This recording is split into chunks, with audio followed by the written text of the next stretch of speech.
Every one of these are handpicked. Every one of them's handpicked. Every one of them. In the whole yard, too. I mean, I don't know if you noticed the rocks on the other side of the house, but there's quite a few over there, too. I tell everybody, it's the honest truth. Billy and I only ever fight about one thing. How many rocks will a canoe hold and still be safe floating down a river?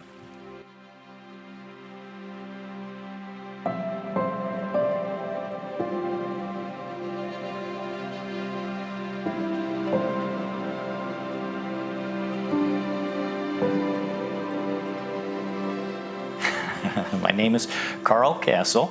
I served as the Fairbanks North Star Borough Mayor from 2015 through 2018. Back after I had just graduated from college in the early 1970s, a friend of mine was a year younger than me, was going to school at UAF, and he asked me if I would like to go on vacation with him in the summer and drive his new pickup truck to Fairbanks.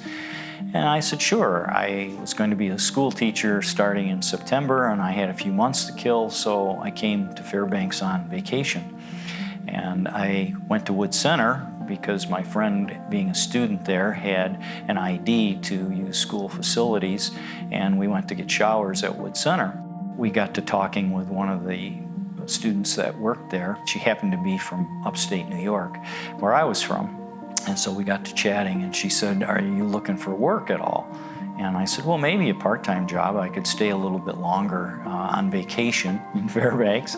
And I said, I'll tell you what, I'm going to go take my shower, and then I'm going down to Denali National Park for the weekend. And when I come back on Monday, I said, I'll give you an answer. This was late Friday afternoon. So that was my introduction to Fairbanks, my very first day here. I knew that Fairbanks was a little different place than upstate New York. So I stayed. And I've been on vacation ever since, essentially. It's just an extended vacation. Some things changed with the job a little bit, and I got frustrated with a few things. And I had gotten interested in building. My father was a general contractor for a while. So I had a neighbor who was doing that, and I worked a little bit with him, and then I decided to start my own company. Then in the late 80s, we had a housing crunch, and the construction business was going slowly, and I was nervous about getting enough work. And I just happened to be reading the newspaper and saw an ad for executive director for the 1988 Arctic Winter Games. And so on just a whim, sort of, I threw my name in the hat and said, you know, we'll just see if this goes anywhere. I have a background in sports and recreation. And I was hired for the job to be the executive director for 88 Arctic Winter Games. And so when that was done, the Parks and Rec director, Earl Weiss at the time, he put a bug in my ear and said, you know, we're looking for a park superintendent over at the Borough. You might want to put your name in for that job. So I did that for a number of years. And then when Earl retired, I was promoted to the director's job at Parks and Recreation. It's funny, with the number of positions I've held, I tell folks all the time, I'm not a politician, and I really don't feel like I'm a politician. I'm an administrator. That's what I was at Parks and Rec. I was part of the administration.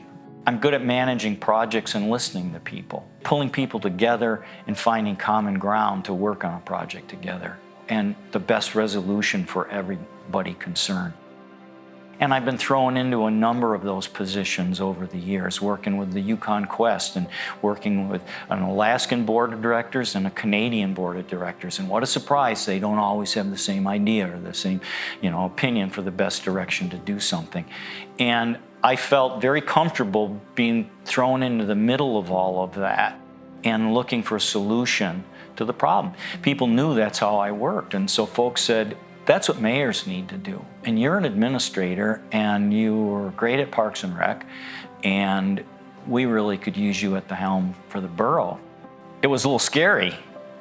I'm confident with my organizational ability and my budget skills, et cetera, but I just had to keep the faith that, okay, it's really the same thing, it's just bigger. And my philosophies with life, my approach to life, just needs to be the same. I'm just going to deal with more people and maybe put in a couple extra hours, but we'll get there. Well, Tanana Lakes was awesome because, it was almost 50 years ago that I first sat out there and thought that it would be a great place for a park. So 50 years is a long time to wait to see something come to fruition. I started thinking about it in the late 80s a little more seriously when I became the park superintendent. And I had worked up a back of the napkin type master plan, and the funding wasn't available and the timing wasn't right. It was no today, but maybe it'll be change later. Who knows? You know, it cost a lot of money to just do that. So I told him, I'm not talking about just pulling out the checkbook and writing a big check. We need to get the community together to work on this. So the mayor decided that, yeah, let's get a little more serious about this. And the Public Works was looking for a gravel source because they used a lot of gravel at the landfill. So we entered into an agreement with the state. We'll clean the place up. We'll get all the junk cars out of here if you don't charge us for the gravel. And so the state said, deal, you got it. And so the state was happy. We're cleaning the place up. We were happy because we were getting free gravel. And Tanana Lakes started out.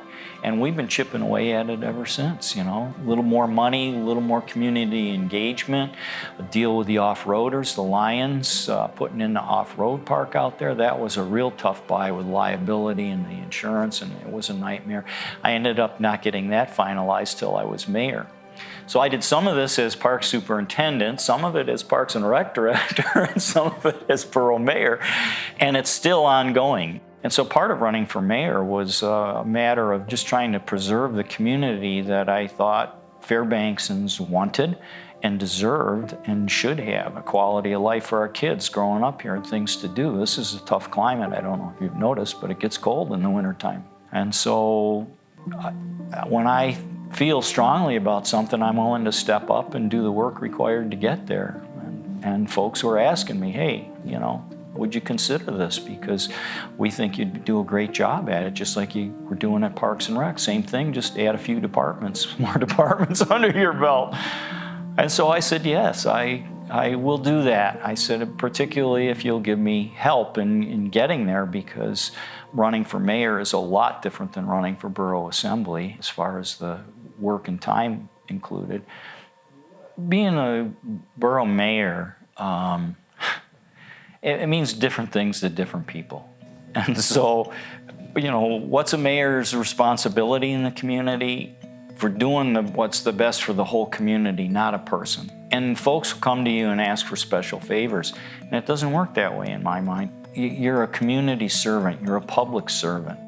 And that was always my mind when I worked in the administration and when I was on the assembly and as mayor. I said, I'm a public servant. I'm here to work for the betterment of this community, not me. They pay me to do this. That's my reward. And so do you want somebody wasting your money, or do you want somebody who's going to build a good community and use your dollars wisely? Obviously, you know how I feel about it.